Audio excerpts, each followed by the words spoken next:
Ladies and gentlemen, welcome to Movie Mortis, where movie madness lives. I'm Drew, and today I'm bringing you my review of The People Under the Stairs, released in 1991 and written and directed by the horror legend Wes Craven. Now, we recently covered A Nightmare on Elm Street on the podcast, the first Nightmare on Elm Street, and I talked in that episode of the podcast, I talked somewhat extensively about Wes Craven's background and why I kind of relate to him as a filmmaker.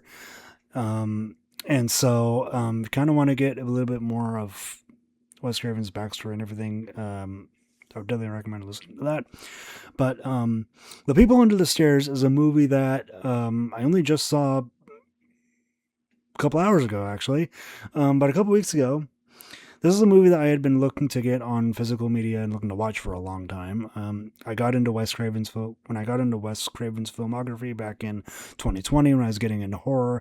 The People Under the Stairs was one of those movies that I had on my watch list and had been on my watch list for a long time. And I wanted to get this movie physically because I'm a big physical media person. If you listen to the podcast, you'll know that. Obligatory fuck Sony. But a couple weeks ago at Barnes & Noble, I was just sort of browsing and I ended up finding this 4K steelbook of The People Under the Stairs. I absolutely love this steelbook. I love the design on the front. Not that the regular poster isn't great, but I really love this artwork. I mean, I love steelbook artwork in general. You'll often on steelbooks, you often get more unique art pieces compared to what you would get on a regular 4K Blu-ray, regular Blu-ray. I got here the I don't know if you can see it. I know my camera is not the best, but you got The People Under the Stairs, no pun intended, on the back. Yeah, I love this steelbook. I love this 4K steelbook. Even got the discs in here. But yeah, I love this 4K steelbook. And honestly, I love this movie. Like, I just got finished watching this about an hour ago. And I absolutely fucking love this movie. I know people have told me that this is one of his more kind of underrated movies, and I wholeheartedly agree. This movie should be up there with Scream and A Nightmare on Elm Street, as far as like some of his best works. But this movie has kind of flown under the radar, at least in my experience. But I know this kind of came out kind of the in-between period between Nightmare on Elm Street, which came out in 1984, and Scream, which came out in 1996. This was kind of like the in-between period, you know? You kind of had like an in-between period where he just sort of like kind of, I don't want to say stagnated, but a lot of his movies kind of flew somewhat under the radar. But yeah, I absolutely love this movie. So what this movie is about is it's about this small group of people. So you have the main character. So you have the main character whose name is Fool, played by Brandon Adams, as well as Leroy, played by Ving Rhames, who they are in a serious financial situation with their landlord. They are on the verge of getting evicted from their property that they have rented out, and so they end up deciding to basically rob their landlord. For like gold coins that they think he has that could potentially pay off not only their rent, but also Fool's mother is in dire need of a operation to treat her cancer that she has, and so they end up trying to rob this couple who is their landlords, and they ended up finding some dark secrets, shall we say. As the title suggests, they find people locked up in the cellar, and that's all I'm really going to say, because I think you should watch this movie, and I don't want to spoil it for you guys. But Yeah, so that's basic plot synopsis of this movie. The cast in this movie is great. Obviously, you have Brandon Adams. He does a great job as full the main character. You have Everett McGill, who plays the character of Man. You don't really know his name. So the man and the woman, who are like the main villains of this movie, are played by Everett McGill, who I just said, and Wendy Robbie. Again, in the credits, they're just listed as man and woman. But this movie establishes very early on that these people are absolutely fucking insane and completely irredeemable, and also deeply religious as well, because they have all sorts of like crucifixes and stuff all over all over their house, and they also say "burn in hell" all the time to the people who to the people who give them trouble. And so these people are absolutely fucking insane. There's even a lot of parts where the man is running around trying to hunt down Fool or whoever else, and he's running around with a shotgun shooting up the house, and he's wearing what I can only describe as a BDSM gimp suit, which is wild. Which is absolutely fucking wild. But they also have throughout the most of the movie, Fool is being chased around by the couple's dog, which is nasty. It bites. It's a dog that obeys the commands of the man to fucking rip people to shreds. You also have Alice, the daughter of the man and woman couple, played by AJ Langer. I think she's a really good addition to the story.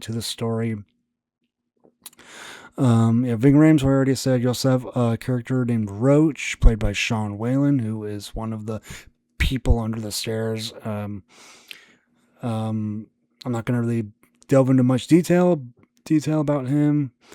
And so that's kind of a basic overview of the main cast. And so the next thing I kind of want to talk about is they're kind of blended together, the cinematography and the production design, because that's kind of what stood out to me outside of so this movie is one of those movies that is the most of the movie, like 90% of the movie takes place in one location, and that's the house that belongs to the man and the woman, the couple. But this movie absolutely makes amazing use of this one house. It's made in a way to where you don't really get bored of it being in the same location. You get all these different areas of the house. You get the main foyer, you get the living room, which that stuff kind of looks like the kind of a standard evangelical household you would see in like the late 80s or the early 90s. Nothing too crazy there.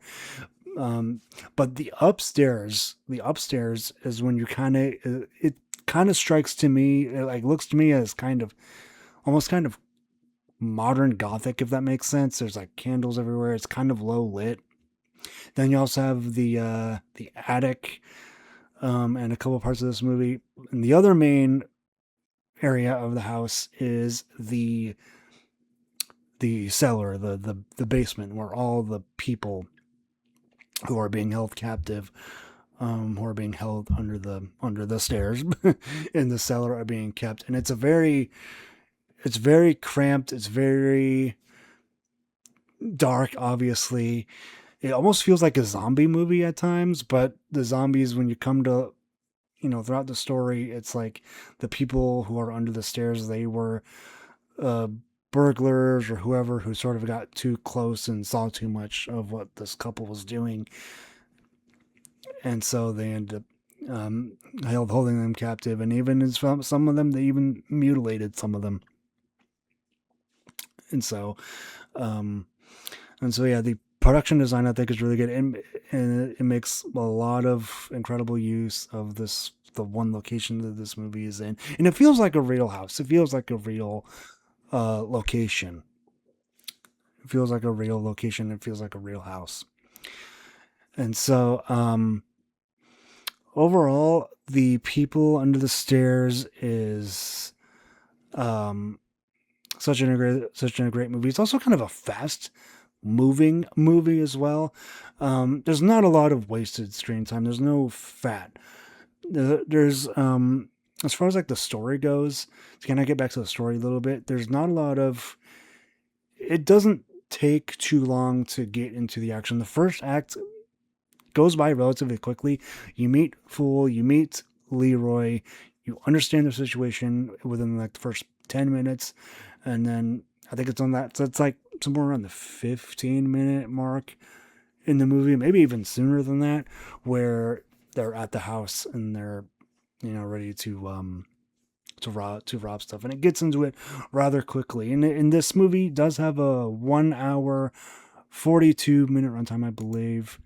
1 hour 42 minutes, and it does not feel like a 1 hour 42-minute movie. It feels like an hour, to be honest. It's a pretty fast moving movie, and to be honest, it's something that there even is a little bit of comedy too. Wes Craven is always very good at mixing horror and comedy. That's what he did with the Scream movies. That's one of the things that people know the Scream movies for. There's a handful of moments of comedy in this movie. An example of this is when Fool is being chased. I think it's Fool when he's being chased by the man, and he ends up throwing something at at him, and it kind of bounces off of him in a bit of a comedic way. There's a couple little moments like that, but for the most part, it's a very so